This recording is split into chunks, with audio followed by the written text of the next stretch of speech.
Have you ever had the strange feeling that something was wrong, but couldn't explain what? As if your decisions weren't entirely yours, as if you were being guided by an invisible force. Perhaps you've done favors you didn't want to do, given in arguments where you were right, or trusted people who later showed a different face. If this has ever happened to you, and I know it has, then this video is for you. Because the brutal truth is, you are being manipulated every day by people close to you, by the media, by leaders, by those who know how to operate the secret mechanisms of the human mind. And the worst part? You don't even realize it. You don't need hypnosis or cinematic mind control. The most effective manipulation is the one that makes you think you are in control, that the decision was yours, that the mistake was yours. Most people live like this, silently, being guided like pieces on a board game they didn't even know they were playing. And when they try to react, they feel guilt, fear, doubt. They have been emotionally trained not to resist. And if you think this doesn't happen to you, stop right now, because that's exactly what a good manipulator wants you to think.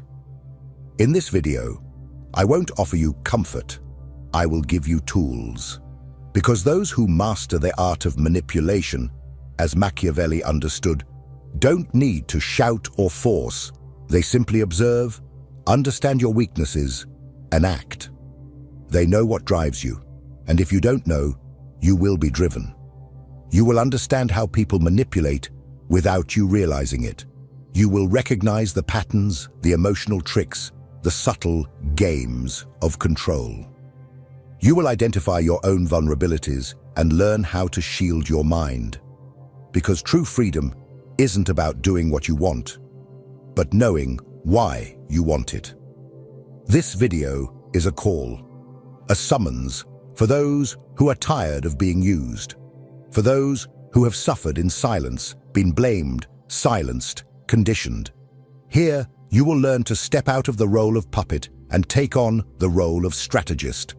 But I warn you, once you see, you won't be able to pretend you don't know anymore. So, from now on, get ready, because what you are about to discover may completely change the way you see people and yourself. Have you ever noticed how certain people always seem to get what they want, even when they don't deserve it? They don't shout, threaten, or beg.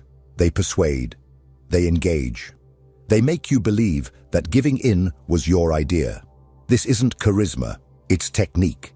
It's manipulation in its purest and most effective form. The manipulator doesn't act on impulse. They observe. They study you, your reactions, your weaknesses, your emotional needs. They notice when you need approval, when you fear rejection, when you feel guilty for saying no. And they use that. Manipulation begins before the first word. It starts with the silent reading of your body language, the tone of your voice, the pauses between sentences. Some use charm. They smile, compliment, present themselves as different from others. They make you feel seen, heard, special. But behind this veneer of kindness, there is calculation. They are creating an emotional debt in you. Because when someone is too good, your instinct pushes you to reciprocate. And that's when you start to give in. Others prefer guilt. They play the victim. They say they are overwhelmed, that no one understands them, that they only have you. Gradually, they put you in a position of emotional responsibility. And if you pull away or say no, they don't need to fight. A sigh, a cutting remark, a look of sadness is enough. The subtle manipulator never need to ask explicitly. They make you offer. And then there are those who use fear. They create catastrophic scenarios. If you do this, you'll end up alone. If you leave me, you'll never find someone like me again. They don't bind you with chains. but with ideas. They make you doubt your own ability to act. And so, you remain trapped, of your own volition. These strategies are not new. Niccolò Machiavelli, in The Prince, described with surgical coldness how manipulation can be used as a legitimate tool of power. He understood before anyone else that human beings are driven by interests and emotions, and that those who grasp this can shape realities. As he said, men judge more by their eyes than by their hands, because all can see, but few can touch. Manipulation is precisely that, a visual and emotional spectacle set up to appear as reality. The manipulator creates a theater, and you, without realizing it, become part of the cast. They assign roles, write the script, and make you act. And the scariest part? You believe the plot is yours, but this theater only works because there is something within you that allows it. A gap, an emotional weakness, an unacknowledged desire. This is where we enter the next part, the vulnerability that makes you a target. Because as long as you don't see what weakens you, you will continue to be manipulated, and call it love, friendship, or respect. Let's expose this now. If this content is making sense to you, click the subscribe button and subscribe to the channel. Thank you for your support. You are not manipulated because you are weak. You are manipulated because you are human, because there exists within every human being an emotional blind spot, an unresolved desire, a wound that hasn't healed, a silent need that acts as a gap. And that's where the manipulator comes in. They don't force, they listen. They perceive what you don't even see in yourself. Some of us carry an insatiable thirst for approval. From an early age, we were taught to please in order to deserve affection. We learned that love comes as a reward, not as a right. And so we begin to shape our attitudes to be accepted, valued, seen. This need, this hole in the chest, is an invitation for the manipulator. They give you crumbs of validation, and you return blind loyalty. They say what you want to hear, and in exchange, you give up your autonomy. Others carry guilt as an invisible burden. They blame themselves for saying no, for prioritizing themselves, for setting boundaries. They were taught that thinking of oneself is selfish, that sacrificing oneself is a virtue. And that's why, even when they feel something is wrong, they don't react, because they think they are being too harsh, ungrateful, cold. The manipulator knows this guilt. They insinuate themselves as someone who only wants what's best for you. And with that, they begin to control your decisions through distorted morality. And there are still those who carry fear. Fear of rejection, fear of loneliness, fear of being forgotten. Such people cling to any connection, even if toxic, out of dread of facing the void. The manipulator offers a false sense of security and then threatens to take it away. They make you feel that without them, you are nobody. And you believe it because your fear already told you that before they did. All these vulnerabilities have an origin. They don't arise from nowhere. They are the result of past experiences, silent traumas, inherited emotional conditioning. But as long as you don't confront these wounds, they remain open. And those who approach with a smile on their lips and ulterior motives know exactly where to touch. Machiavelli knew this. He understood that real control doesn't require force, only knowledge of human weaknesses.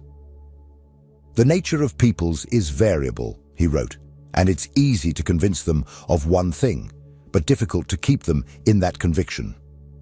The manipulator, then, does not convince. They occupy empty spaces. They settle where awareness is lacking. But there is a way out. You don't have to continue being emotionally predictable. You can learn to identify your own gaps and seal them. Only then will you stop being an easy target and start living with clarity. And that's exactly what we will reveal in the next part. How to develop real emotional armor, creating true immunity against manipulation. Are you ready to stop being a hostage? Because the next step requires courage. Most people want to stop being manipulated, but few are willing to pay the price of emotional freedom, brutal awareness, because the truth sets you free. But first, it hurts. And the first wound you need to heal is the illusion that being good, empathetic, and understanding protects you.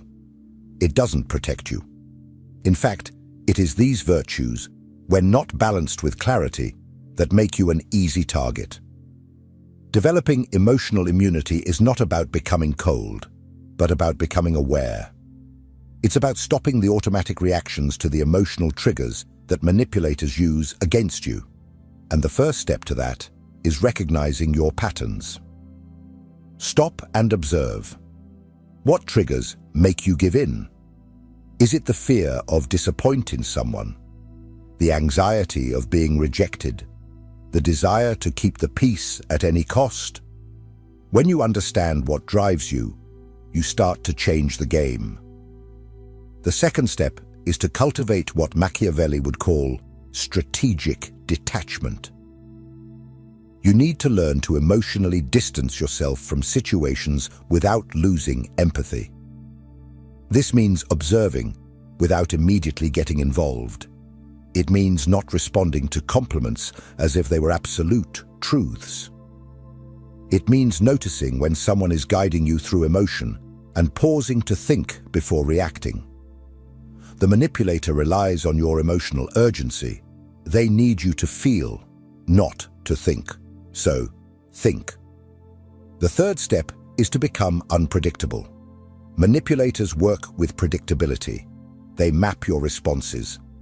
They know that if they cry, you will comfort them. If they compliment you, you will let your guard down. If they pressure you, you will give in.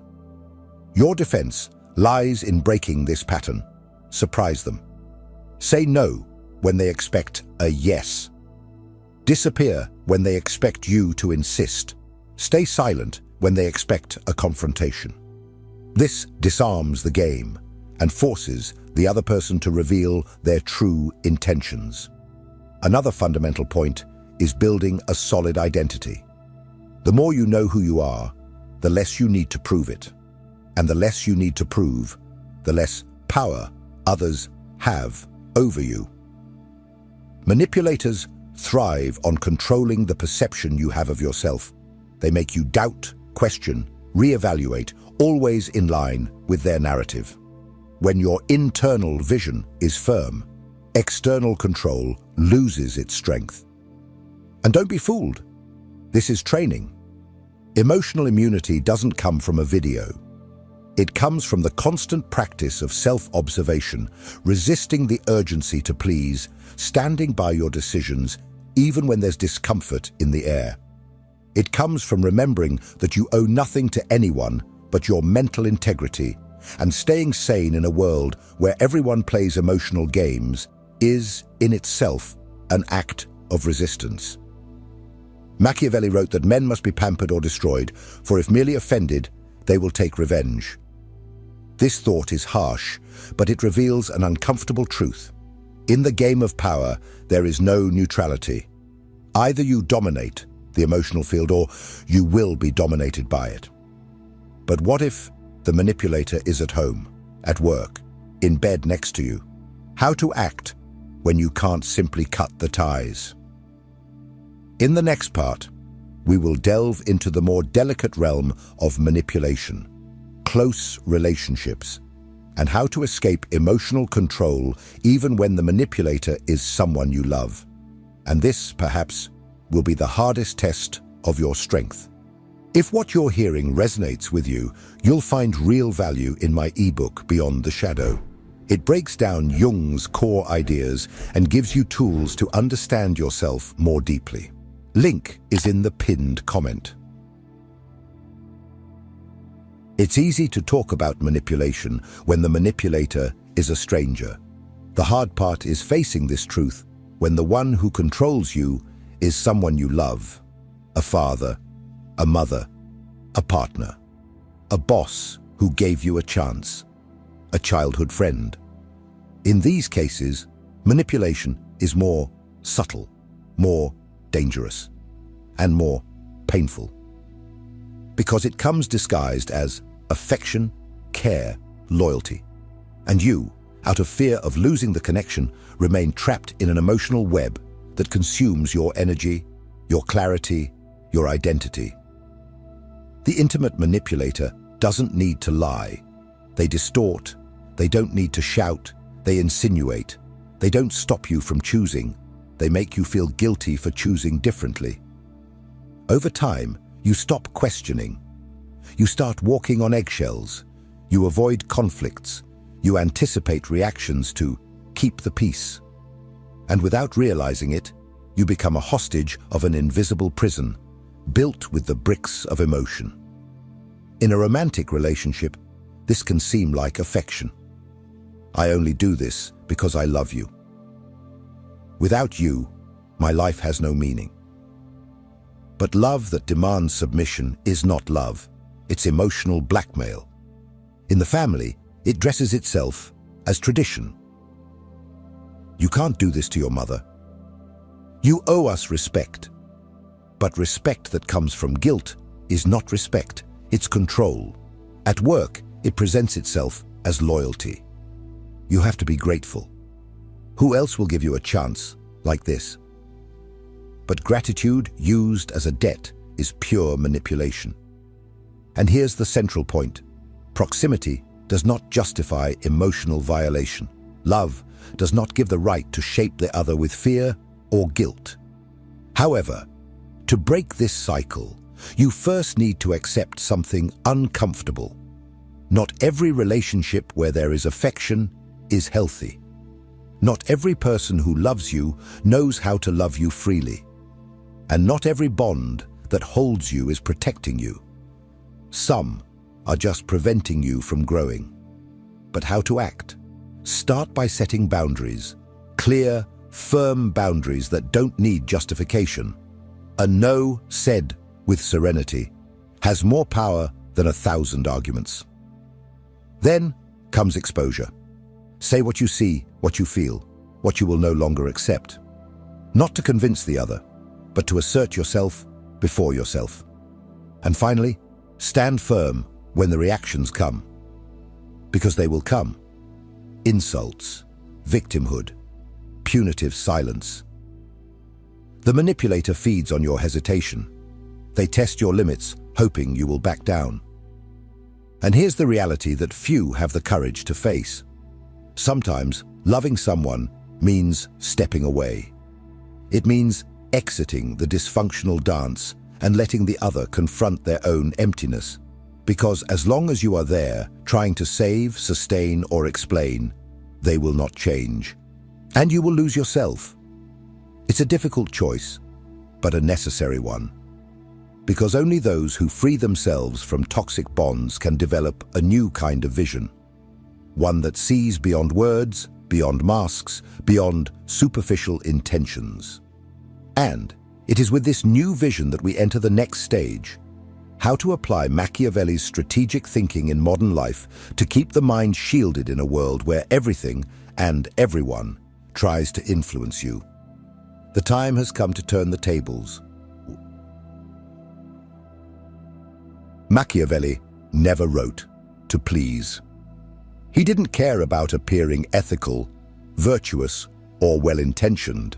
His commitment was to raw, unvarnished reality, the kind that most prefer to ignore. And if you want to survive psychologically in today's world, you need to learn to think like he did, with brutal clarity, cold strategy, and emotional detachment. Because make no mistake, we live in an era of constant manipulation.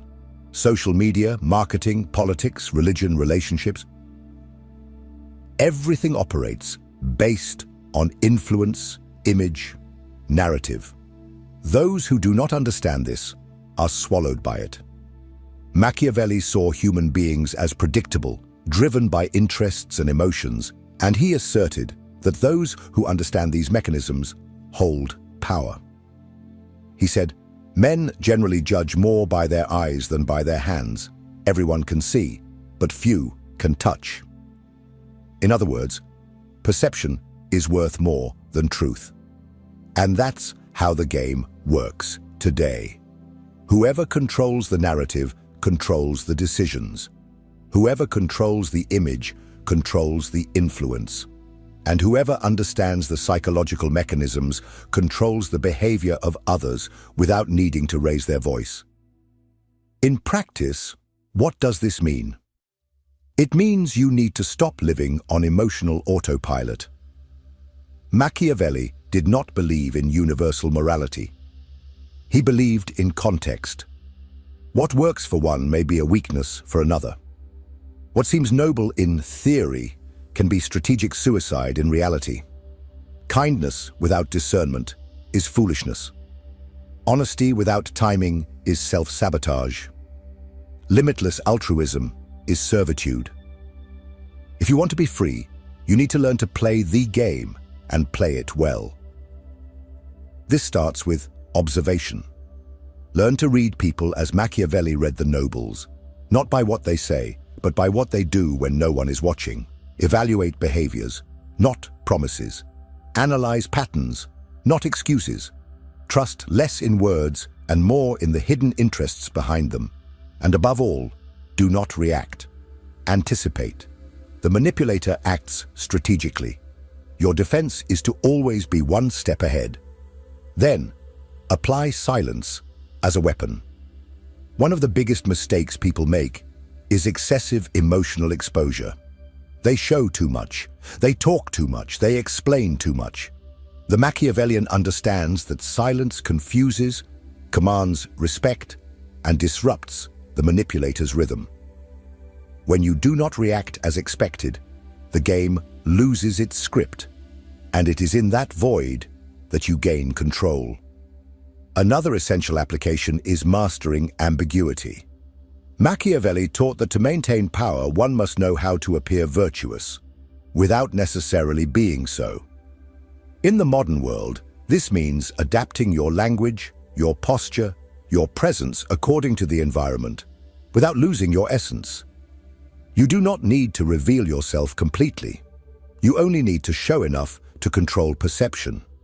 The rest, you keep to yourself, because real power is what is not displayed. And most importantly, take responsibility for your own emotional state. The manipulator feeds on your instability. They need you to doubt, fear, and hesitate. When you know yourself, regulate yourself, and remain steadfast even under pressure, you become impenetrable. Machiavelli would write, "The prudent man should follow the paths beaten by the great and imitate those who have been excellent, so that even if he does not reach their level, he may come close." In other words, use the wisdom of those who mastered the game to stop being a pawn in it. Now that you understand the workings of manipulation and how to strategically protect yourself from it, one question remains: what to do with all this? How to transform this knowledge into practical strength, into a new way of existing in the world, immune to external influence. This is what we will explore in the final part. How to take control of your own mind and never be manipulated by anyone again. Are you ready to cut the last invisible strings that still control you? Then continue. We have reached the most important point of this video, and perhaps the hardest to accept. As long as you do not take full control of your mind, someone else will do it for you. And it doesn't have to be a Machiavellian villain, a caricatured, manipulative figure. Sometimes it's someone smiling next to you. Sometimes it's a phrase you heard as a child and still carry today without questioning. Sometimes it's society itself, which shapes you from an early age to obey,